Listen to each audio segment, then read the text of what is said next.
like they do is just amazing. I bet his camp is very happy. And Rafa Nadal wins for the 5th time here. Yeah, only Ivan Lendl has won it more times than Rafa. He's won 6 of them. But I mean, this is now he moves even further ahead of Djokovic and Federer and Pete Sampras and Agassi. It's really kind of remarkable, isn't it? It really is. The domination of those 3 and Andy Murray as well, those 4 in this generation has been really absurd.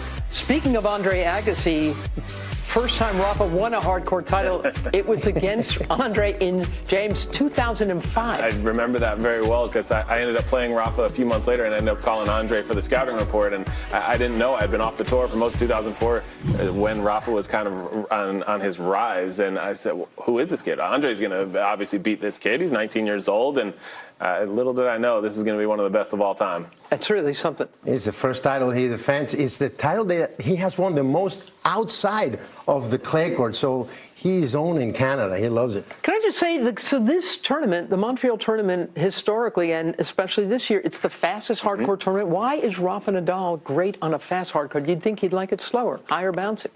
Yeah, this time he was moving forward. I think he's also very good at adjusting. I think a lot of people figured when he came on the scene and did so well on the clay that, okay, this is a guy that can win the French Open a few times, but he's got no chance at Wimbledon where it's a lot faster. He did such a good job of adjusting because, as I mentioned, I played him in 2005. I felt like in 2005 he was an unbelievable clay court player playing on hard courts. He has definitely adjusted his game to be a hard court player and a grass court player. When he gets onto the faster courts, he knows how to use his forehand much more offensively and move forward better. His net game has gotten so much better throughout his career. I'm really impressed at how he adjusted, even being already the greatest clay court player. And if he keeps improving from 2005, imagine 14 years of improving. But this is the first match he plays on hardcourt since March. So in the first few games against Daniel Evans, he came down, he was down a break. Also against Fognini, he started very slow. But as he gets his footing on the hard courts, that's what happens to Rafa on any surface now, and that's why I think he will probably pull out next week. Should we give a little love to Daniil Medvedev? I mean, this guy's having an unbelievable season. Yeah, finals at DC, then finals here. Great for his fitness that he's able to make it through all these matches, and he'll be in Cincinnati playing. He's got more hardcourt wins than anyone else on tour this year. He's just having a great year, and he's so consistent, so solid. It wasn't enough today against Nadal, but nothing to hang your head on there when you're playing against Rafa Nadal. But having a great year and deserves to be in the top 10. Well, 23 and number 8 in the world, but Rafa calls him a newcomer. Yeah. You know? Obviously. But I love the way he swings the racket. I love his demeanor on the court. He's a hard worker, very humble, and he's just beating the top guys. He played really well in Miami as well. Okay, so we know that Bianca Andreescu, the champion on the women's side, is not playing. We're wondering if Serena is going to play next week in Cincinnati.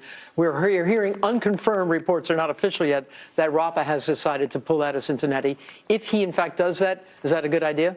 I do think it's a good idea. I think it's unconfirmed because it might have been Carlos Moya calling in, pulling out for Rafa, saying, go anywhere but Cincinnati, Ohio right now. If you want to go back to Mallorca, if you want to go to New York early, you want to go to Miami, wherever you want to go, just don't be But he didn't play that much the last couple of days. He didn't play that much, but you saw his best effort. You saw a great week of tennis on hard courts. His knee's okay. He's ready for the U.S. Open. He's played enough matches in his career. I don't think he needs more. I'm sorry for the fans of Cincinnati, but I think the best idea for him gearing up for the U.S. Open is to be anywhere but Cincinnati. Nico, you're with James? Of course, I have to be with James. No, but he likes to check his boxes, and winning a tournament in the same surface of a slam coming up, check. You know, he was worried on the clay, and then he won Rome.